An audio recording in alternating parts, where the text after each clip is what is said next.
Hello friends, welcome to M coding. So നമ്മൾ കഴിഞ്ഞ വീഡിയോയിൽ നമ്മൾ ഈവന്റ് ഹാൻഡ്ലേഴ്സ് നമ്മൾ നോക്കിയായിരുന്നു. ഇനി അടുത്ത് എന്താ ചെയ്യാൻ പോകുന്നതെന്ന് പറഞ്ഞാൽ നമ്മൾ ഫങ്ഷൻസിനെ എങ്ങനെ നമുക്ക്, അതായത് ഈവന്റ് ഫങ്ഷൻ എങ്ങനെ നമുക്ക് കസ്റ്റം കോമ്പോണന്റിനകത്തോട്ട് നമുക്ക് പാസ് ചെയ്യാമെന്നാണ് നമ്മൾ നോക്കാൻ പോകുന്നത്.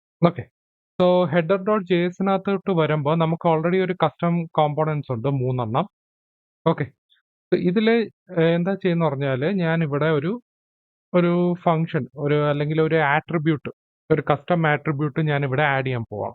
ഓക്കെ, അപ്പൊ അതിന് ഞാൻ ഇവിടെ പേര് കൊടുക്കുന്ന പറഞ്ഞാൽ, ഇപ്പോൾ സപ്പോസ് ഇവിടെ ഓൺ ക്ലിക്കോ അല്ലെങ്കിൽ ഇവിടെ ഓൺ സെലക്ട് എന്ന് പറഞ്ഞൊരു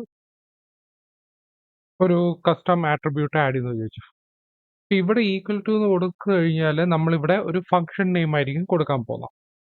അപ്പൊ ഞാനിവിടെ എന്ത് ചെയ്യുന്ന പറഞ്ഞാൽ, ഞാൻ ഇവിടെ ഹെഡർ ഡോട്ട് ജെ എസിനകത്ത് തന്നെ ഒരു ഫംഗ്ഷൻ ആഡ് ചെയ്യാൻ പോവാണ്. ഓക്കെ, ഇവിടെ ഞാനിവിടെ ഇന്റേണൽ ഒരു ഫംഗ്ഷന് കൊടുക്കാൻ പോകുന്ന function on on select header എന്ന് പറഞ്ഞു. എന്തെങ്കിലും നിങ്ങൾക്ക് ഫംഗ്ഷൻ നെയിം വേറെ ഇത് വേണമെങ്കിൽ കൊടുക്കാം. അപ്പൊ ഇവിടെ ഞാൻ അലർട്ട് കൊടുക്കുകയാണ്.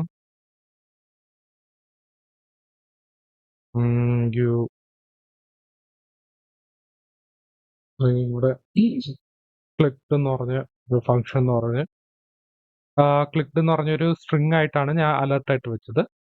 എന്നിട്ട് ഈ ഓൺ സെലക്ട് ഹെഡർ എന്ന് പറയുന്നത് ഞാൻ എന്ത് ചെയ്യും, ഞാൻ ഈ കസ്റ്റം ആട്രിബ്യൂട്ടിനകത്തോട്ട് ഞാനത് പാസ് ചെയ്യും. ആക്ച്വലി ഇതൊരു ഫംഗ്ഷൻ ആണ്. സോ ഈ ഫംഗ്ഷൻ നമ്മൾ എന്ത് ചെയ്യും, ഈ കസ്റ്റം കമ്പോണന്റിനകത്തോട്ട് പാസ് ചെയ്യും.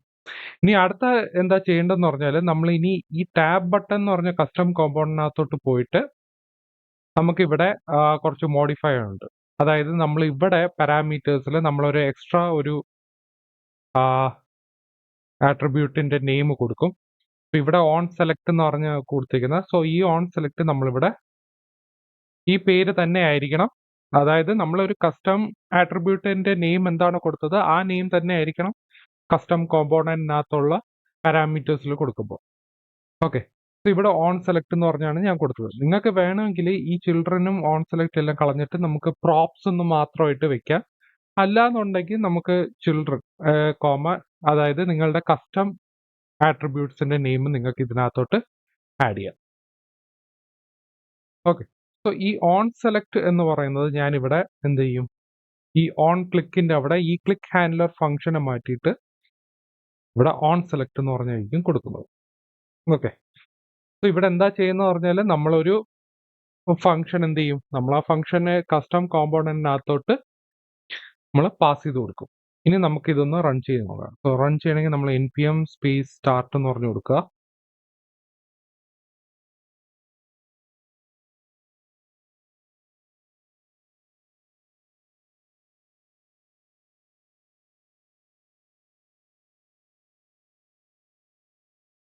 സ്റ്റാർട്ട് ചെയ്ത് കഴിഞ്ഞാൽ നമ്മളിപ്പോൾ കോമ്പോണൻസിൽ ക്ലിക്ക് ചെയ്താൽ ക്ലിക്ക് എന്ന് പറഞ്ഞ് വന്നിട്ടുണ്ട്.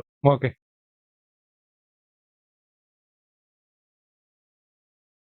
സോ ഇവിടെ നിങ്ങൾക്ക് കൺഫ്യൂഷൻ മാറണമെങ്കിൽ ഇവിടെ അലർട്ട് ഓൾറെഡി ഇവിടെ ക്ലിക്ക് എന്ന് പറഞ്ഞായിരിക്കും കൊടുക്കുന്നത്. നമ്മളിവിടെ കമന്റ് ചെയ്തിട്ട് നമുക്ക് ഇത് സേവ് ചെയ്യുമ്പോൾ ഓൾറെഡി ഇത് റീഫ്രഷ് ചെയ്യും, ഓട്ടോമാറ്റിക്കലി ഇത് റീഫ്രഷ് ആവും.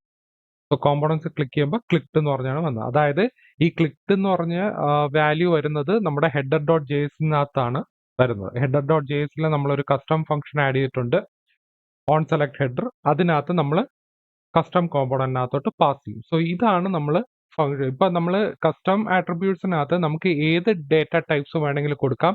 അതുപോലെ തന്നെ നമുക്ക് ഫംഗ്ഷനും കൂടെ പാസ് ചെയ്യാം. സോ അതാണ് ഒരു കസ്റ്റം കോമ്പോണന്റ് പ്രത്യേകത എന്ന് പറയുന്നത്. സോ ഇത് വളരെ ഇമ്പോർട്ടന്റ് ആണ്. ഇതൊന്ന് നിങ്ങൾ പ്രാക്ടീസ് ചെയ്ത് നോക്കും.